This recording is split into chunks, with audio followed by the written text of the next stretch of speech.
I wish things were different. Ellie! But they ain't.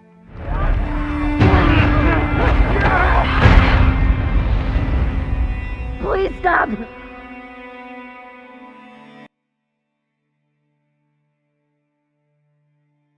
E aí galera, tudo bom? Aqui é o Van, bem-vindos ao canal. Vamos aproveitar aí o hype do lançamento de The Last of Us Part 2. Aproveitar que eu consegui pegar o jogo em antecipado um dia antes do lançamento. Não terminei de jogar, mas eu já joguei boa parte e decidi fazer a análise do jogo para que a gente possa estrear o canal em grande estilo. E vamos lá, a nova geração dos consoles ela tá quase chegando. E a gente está com expectativa alta para que ela consiga oferecer um grande salto na qualidade gráfica. Mas antes disso acontecer, a Naughty Dog deu uma última volta no PlayStation 4. Extraiu as últimas gotas de poder do sistema para produzir um dos jogos mais definidos da plataforma. De uma perspectiva gráfica, a verdade é que assim que a gente chega no final do ciclo de uma geração, se torna mais difícil criar os mesmos ganhos gráficos que nos jogos anteriores. Mas a produtora ela conseguiu com maestria fazer isso, assim como ela conseguiu no final da geração passada, com The Last of Us 1. Cara, eu posso dizer com propriedade, nós estávamos sim preparados para The Last of Us Part 2. A história é o ponto-chave da franquia, todo mundo sabe disso. É cheia de ação, aventura, terror, sustentado por uma narrativa bem construída que se mantém em ritmo durante todo o jogo. O primeiro, falando do primeiro jogo, o primeiro a gente tem uma história de amor, fala sobre família. É uma narrativa focada na construção do relacionamento entre o Joel e a Ellie, na medida em que a Ellie tenta dar um sentido para a imunidade dela. Já o Parte 2 se passa 5 anos após o primeiro. A Ellie já está com seus 19 anos e a história é sobre ódio. É sobre ódio e o mais puro e genuíno desejo de vingança. I'm gonna find. And I'm gonna kill. Every last one of them. As horas de abertura da gameplay do The Last of Us Part 2 elas são propositalmente lentas. A gente joga ela de uma forma mais cuidadosa. Existem alguns pontos caóticos aqui e ali, mas na maioria é centrado em dar ao jogador a liberdade para absorver a sensação desolada dos ambientes que a gente explora. E falando em ambiente, é muito interessante como os programadores eles conseguiram adaptar a tecnologia para criar um mundo altamente diferente em The Last of Us 2, mantendo ainda assim o estilo de arte característico e o olho ainda mais apurado para os detalhes. O uso de efeitos de iluminação, e a gente tem de falar disso mais tarde, é impressionante. O pós-processamento, os ambientes são todos mais realçados que qualquer jogo que eu já vi na plataforma. Os locais que são apresentados no The Last of Us 2 são renderizados de forma incrível, são ricos em detalhes e ao mesmo tempo são duros, sabe? São locais duros e inquietantes, devastados pelo caos e já mostram que a natureza já está no final do processo de reclamar os ambientes urbanos, cheios de vegetação.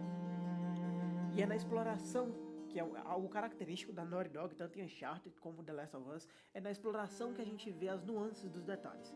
É aí que os refinamentos eles se tornam mais aparentes. Os ambientes são mais expansivos que o jogo anterior, o nível de detalhe é impressionante. Quando você vê as paisagens vazias, você percebe as sementes crescendo no pavimento rachado, das cidades que estão em ruína, o lixo espalhado pelo chão, a pintura caindo das paredes, os edifícios que estão em lenta erosão são perceptíveis se você prestar bem atenção. As ruas da cidade são repletas de vegetação, a maioria delas estão parcialmente inundadas. A visão dos carros empilhados nas autoestradas, nas ruas normais, dá pra gente um vislumbre do pânico que foi quando a pandemia começou, quando a sociedade estava em declínio. As partículas do jogo são bem lindas também, as partículas são muito interessantes. Parece que eles usaram uma combinação de efeitos de transparência alfa ou algo superior para simular as partículas de pó e esporos que flutuam no ar em algumas ocasiões do jogo. E isso dá um nível incrível, dá outro nível de atmosfera pro jogo. Os personagens também merecem atenção. Os detalhes das rugas, os sinais da pele no Joel, na Ellie, o cabelo em camadas, com movimentos mais naturais enquanto você anda, as dobras nas roupas e diversas outras nuances é incrível.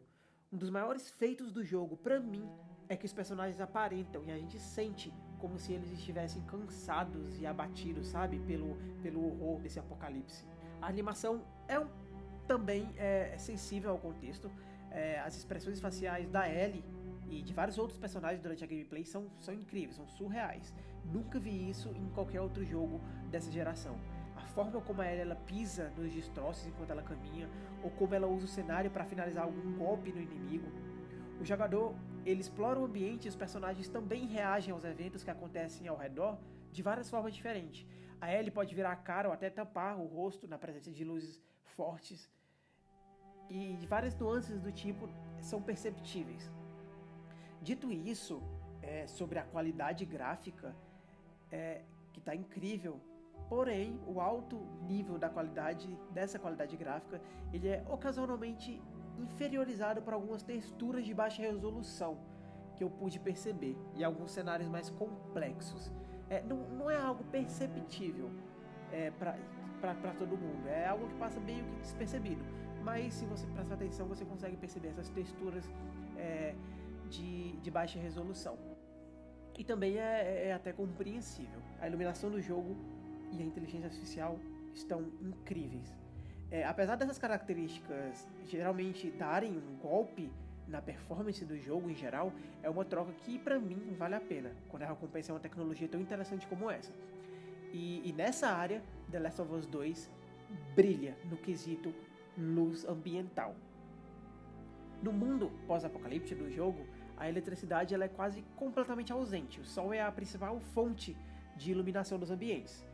Na sua maioria, eles são iluminados e sombreados indiretamente quando a gente se aventura dentro dos edifícios e no subsolo. Mas a Naughty Dog emprega um sistema de iluminação global que recria o efeito de luz do sol saltando ao redor do ambiente, sabe?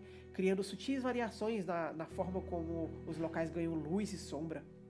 As fontes indiretas de luz, as tochas, os tiros das armas são renderizados dinamicamente em tempo real no jogo, espalhando as suas sombras pelo ambiente, enquanto as luzes secundárias, as luzes ambientais, elas parecem que são feitas através da pré-criação, são pré-programadas. O resultado final, independente, são locais que parecem naturais e com uma profundidade de cair o queixo. A gente também tem mudanças na exposição, no brilho, intensidade, quando você se move dos interiores para os exteriores, mudando a iluminação e mostrando o HDR, que é um efeito impressionante. E também temos esses feixes de luz, reflexos, cara, é incrível. É muito difícil. Para quem já estudou jogos digitais, para quem tem o conhecimento, sabe o quão difícil é atingir esses níveis de iluminação sem o Ray Tracing. E por falar em Ray Tracing, a próxima geração, o PS5, ele vai ter o Ray Tracing nativo e a partir daí a gente vai conseguir ver realmente o salto gráfico, o fotorrealismo em gameplay. O Ray Tracing do PlayStation 5, não sei, não vi se o Xbox Series X vai ter também Ray Tracing nativo, mas o PS5 ele confirmou a disponibilidade do Ray Tracing nativo e isso é uma característica que vai alavancar os jogos na próxima geração. A inteligência artificial do jogo, ela melhorou muito em relação ao primeiro. E eu admito que essa foi uma característica que me desapontou muito no jogo anterior. Eles venderam uma inteligência artificial surreal, mas no final era uma inteligência artificial burrinha. Mas nesse jogo, eles conseguiram inovar, conseguiram polir mais a inteligência artificial. E você consegue perceber isso durante os combates, quando os aliados eles também atacam os inimigos com os objetos que eles encontram por perto. Eles atiram, eles te socorrem de uma maneira muito mais espontânea. E isso adiciona uma sensação dinâmica no jogo, sabe? Na medida em que nenhum encontro com inimigos acontece exatamente da mesma forma. A gente sente que os personagens são mais vivos e menos avatares pré-programados gerados por computador. A IA inimiga, ela reage diferentemente a cada situação, dependendo do que a gente faz no jogo. Os inimigos, eles conseguem sair do seu padrão de procura para investigar ruídos, eles sentem raiva quando você mata um colega ou um cão, e eles frequentemente recuam e encontram diversas outras formas de te atacar e de te cercar. A inteligência artificial dos infectados também foi bem aprimorada. Os instaladores, os clickers, eles estão bem mais sensíveis aos sons, enquanto os corredores estão bem mais perceptivos. Eles conseguem te perceber muito facilmente se você não tomar cuidado. E correm para sua direção de forma desenfreada, alertando todo mundo, todos os outros infectados que estão ali ao redor. E quando essas duas inteligências artificiais, dos humanos e dos infectados, estão juntas num único cenário, velho, o clima fica muito tenso. Mesmo a IA tendo esse salto evolutivo em relação ao primeiro, ela não é completamente infalível. Os inimigos humanos, por exemplo, algumas vezes na minha jogatina, quando eu percebi, eles foram meio lentos e demoraram para responder quando eu matava um inimigo que estava ao lado dele, sabe? Mesmo sendo silenciosamente. Enquanto em alguns locais os infectados pareciam que estavam parados ali, numa posição pré-definida, só esperando que eu fosse ali para chamar a atenção deles. E isso meio que quebrou um pouco a ilusão da inteligência artificial dinâmica que eu vi em outras partes do jogo. Não são falhas que vai atrapalhar a jogatina. Essas falhas são mínimas e não incomodam durante o jogo. São apenas falhas menores que, no que de resto, é uma gameplay bem polida e bem equilibrada. E possivelmente esse tipo de erro vai ser consertado em alguns futuros updates. De resto, The Last of Us 2 é um dos melhores jogos da atual geração para mim.